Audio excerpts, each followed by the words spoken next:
So millions of Americans are suffering from chronic pain. One of the most common conditions which we see in our clinic, facial pain clinic, is chronic orofacial pain. 7% of Americans, a US population, is suffering from chronic orofacial pain itself. And out of those, 10 million Americans are suffering from TMJ disorders or temporomandibular joint disorders, including muscle pain disorders. 30% of them actually have unrelenting complex orofacial pain. Nerve pain disorders, which we see mostly with agonizing pains, and the patient's pain is unrelenting. It comes as electric shock-like, and those kind of patients can be seen in orofacial pain practice because they could have possible neuralgia pain.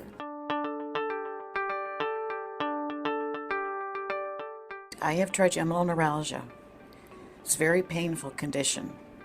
I've had it for over 15 years. I've been to many university hospitals and medical centers seeking any kind of relief. So trigeminal neuralgia is basically a nerve pain disorder. It could be the patient could have excruciating pain which could randomly come in, and it has been marked out as a suicidal disease. Since the pain is so randomly present, it can come any time of the day. The patients don't know what to do with their life. So it really affects their social and economic status. And that's why they end up having depression, anxiety, and stress disorders due to this. I've heard about trigeminal neuralgia. I'm a registered nurse. I was not aware of how traumatic and painful it is. Anything could stimulate it: stress, cold, wind, talking.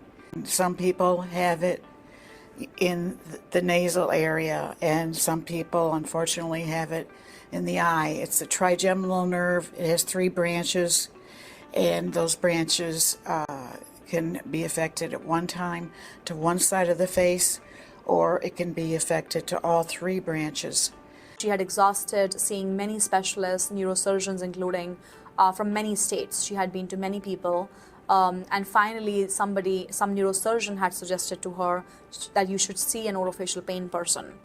We sought different places, found that there were not very many, one in Michigan and one in Ohio. My husband was on a mission to find one close to home. So most patients who come to our clinic basically have been dealing with chronic orofacial pain for 5 to 6 years. And they've seen multiple providers, and that is why when they come to us, we have to explain to them it's going to be mostly managed and not cured.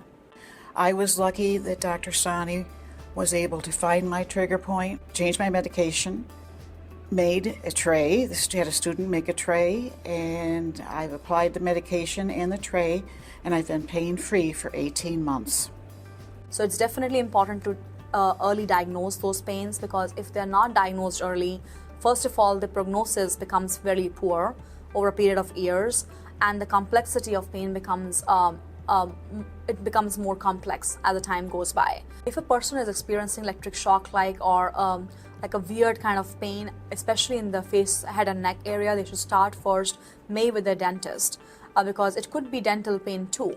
But then once the dentist has ruled out odontogenic causes or tooth-related causes of the pain, then they should go and seek maybe primary care specialist.